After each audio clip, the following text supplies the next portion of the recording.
it says he wasn't killed nor And so where is it? crucified, but he was raised up to heaven. Well, you know what the sad thing is? It doesn't say heaven. They're deceiving you.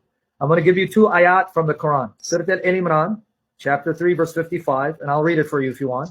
And Surah Al-Nisa, chapter 4, verse 158. So you write them down. When Allah said, "O Jesus, indeed, I will take you and raise you to myself and purify you from those who disbelieve." Now, 4:158, it says, "Nay, but Allah raised him to himself." The Quran doesn't say Jesus was taken to heaven. The Quran says Allah raised Jesus, took Jesus to himself. Where's Allah? They said in his throne. Okay, where's Jesus if Allah took Jesus to himself? Well, I don't know. That's why I'm asking you. Well, the Quran says it. Here, let me read it. Nay, Allah took him up to himself. Jesus was taken to Allah. Wherever Allah is, that's where Jesus went.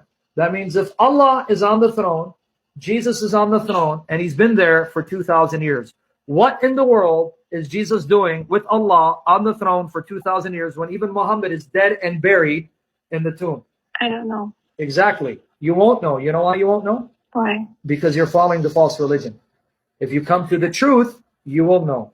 In fact, I'm going to give you some more questions. I'm not debating you. And if you don't have answers, it's okay. I want you to think about it. You know, the only woman mentioned by name in the entire Quran is Mary, the mother of Christ, right? Maryam. Yes. And you know that in Surah Al-Imran, chapter 3, verse 42, it says that Maryam is the greatest woman, that Allah preferred her and purified her and chose her above all women, right? Yes. And you know, according to Sahih Bukhari and Sahih Muslim, it says, according to your prophet, this is the tafsir, the exposition, the interpretation of chapter 3, verse 36, where Mary's mother prayed to Allah, and he goes, "I entrust her and her offspring. I entrust Mary, my daughter, and her offspring to you to be protected from the accursed Satan." And then Sahih Bukhari and Sahih Muslim state that your prophet said that Satan touches, pricks all the children of Adam when they're born, except Mary and her son. Yeah. You know that, right? Yeah. Okay, so now follow me. Mary and Jesus are the only human beings Satan could not touch, but that means he touched your prophet. Mary and Jesus, right, are the only human beings in the Quran said to be pure and sinless. Mary is the only woman mentioned by name in the entire Quran. Not even your prophet's mother or his wives or the wives of anyone or the mothers of anyone are mentioned. Mary is the best woman Allah made. Mary has an entire chapter named in her honor. So my question to you, why is Mary so honored? Pure, like her son is pure. The only woman mentioned by name, has an entire chapter named in her honor. The greatest woman Allah created.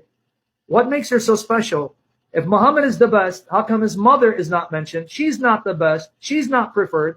And according to Sahih Muslim, she's in hell. Who is in hell? His mother? Yes, that's in Sahih Muslim. Yes, I read something that there's some narration that the Prophet cried for his mother. Yes, Sahih Muslim. Yeah. I have it in my articles. Okay.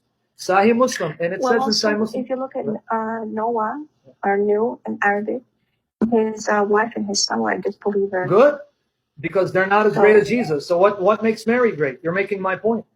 The same thing about her being pure is like how Jesus was created without a father, but then somebody could say Adam was created without a mother or father. So what would make him good? Okay, let me show you why that's a silly argument.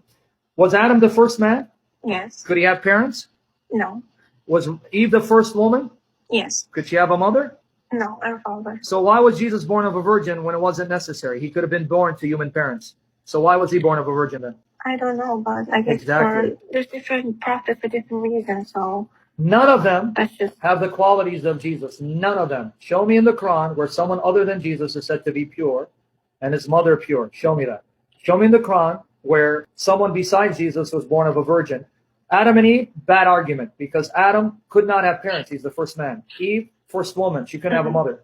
But for Jesus, he could have been born the natural way, like your prophet was born the natural way, like Abraham. But for some reason, God decides to cause Jesus to be born miraculously, and yet you Muslims don't know why. And then on top of that, the Quran and Hadith call Jesus Kalimat Allah, Ruh Allah, the word of Allah and the spirit of Allah. And it says there's also it's called the Rasul, the one who comes. And Rasul is common to everyone, right? Okay, in Surah An-Nisa, chapter 4, verse 163 and 164, a list of names are given, and they're said to be Rasul. meaning apostles. So what I'm trying to say is this term Rasul, is it only one person? The Nabi. I think Nabi is the one. Not in Surah An-Nisa. It doesn't say Nabi. I know your argument. There it doesn't say Nabi. It says Rasul. You're missing the point. Is there only one prophet, or are there many people called prophets? There are many prophets, many messengers. Okay, now can you show me someone besides Jesus called the Word of Allah? I don't know. There is none. So again, according to your Quran, what makes Jesus so special that he's the only one called the Word of Allah and the Spirit of Allah? And that his mother's. But when I ask other Muslims, they say it's just one of the miracles, like, of God, that he would create a human being without a father. Oh, wait. So he's called the Word of Allah because he was created by Allah, His Word? I don't know. Yeah, they don't know either. Yeah, that's not going to work. That's not going to make sense, because that still doesn't explain to me, of all the people, Jesus is born of a virgin. He's the Word of Allah sent to Mary, a spirit from him. He is pure. Mary is the only woman mentioned by name. She's the greatest of all women. She is pure. And all of a sudden, all of that it's a coincidence. It's just a coincidence. It's just this one individual. And related to that, can you show me someone other than Jesus and Allah in the Quran that creates from clay and breathes life into that clay and makes it a living being? There is none, but there were other prophets who performed miracles like Moses. Show me where they created like Allah. Allah is the only one who creates from clay and breathes life into it along with Jesus. See how you're trying to denigrate this miracle that even your Quran doesn't ascribe to him, but Allah and Jesus? That's not going to get you far.